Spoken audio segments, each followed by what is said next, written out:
If you wake up and your heart is beating really rapidly and you're possibly sweating, this means you used a lot of cortisol.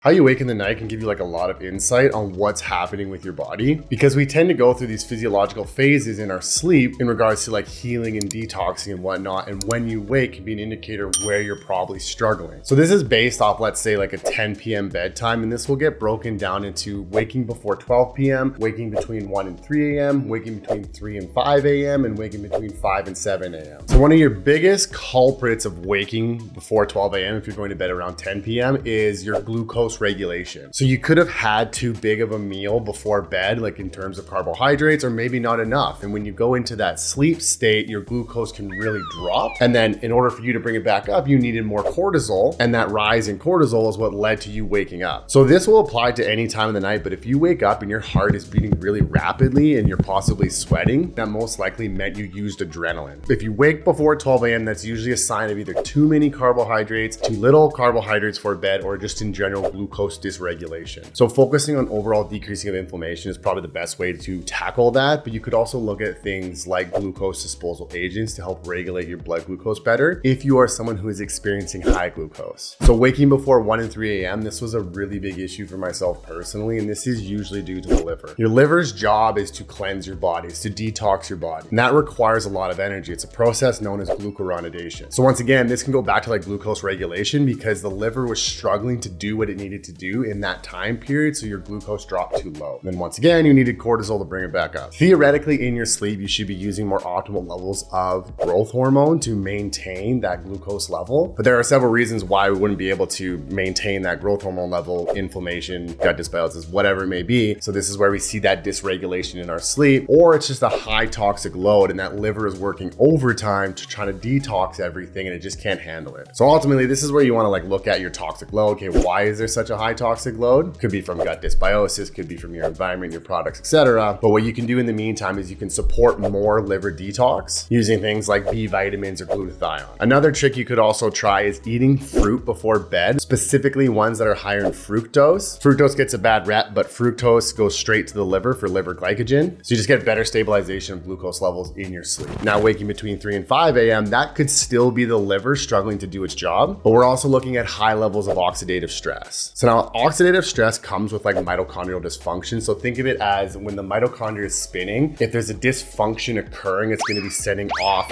negative electrons, free radicals, etc. And that's what leads to oxidative stress. You might also not be eating enough calories. That's a big one too. So how we tackle this is we can increase our antioxidant intake, more fruits and vegetables, maybe some supplements, maybe a fruits and greens powder. Now waking between 5 and 7 a.m. is usually an adrenal issue or a thyroid issue. You have your HPA axis, your hypothalamus pituitary adrenal axis, and then your HPT axis, hypothalamus pituitary thyroid axis. These all communicate with each other, and there's a disruption in there for several reasons. Usually I like to call it anticipated stress. So you're waking up and oh my God, I got to go to this job that I really don't want to go to. That can lead to waking between 5 and 7 a.m. Now with that being said, don't overthink this. Some people need to get up at that time. I personally wake up at 5 a.m. every day because I just want to get as much done as I can. But if you're someone who's trying to sleep till like 7 a.m. and you're waking up at 5 a.m. and you can't go back to sleep, take a look at your thyroid and your adrenals. Once again, we're looking at an underlying root cause that is causing this thyroid and adrenal situation. But in the meantime, we can try things like adaptogens. There are some great products out there when it comes to adrenal health that can support both low cortisol and high cortisol and just nourishing them. And then more thyroid nutrients like selenium, zinc. You can even look at thyroid bovine. Usually a thyroid issue though is stress. So you're making more reverse T3, which is an inactive form of thyroid that blocks T3, your active form, from actually binding to the nucleus. So this is why I kind of focus more on adrenals, but still give the thyroid some nutrients. So now if you're waking in the night, it's not a good idea to check your phone to see what time it is. You don't want that bright light to hit you. You don't want to get distracted by possibly a message or something. And I always suggest not having a clock displaying that time, because then that's light. You want your room as dark as possible. But if this is frequently occurring and you want to try to figure this out, then maybe look, see what time it is, track that over the week and see if it's a consistent thing. And then with that information, you can make the necessary changes to help improve your sleep.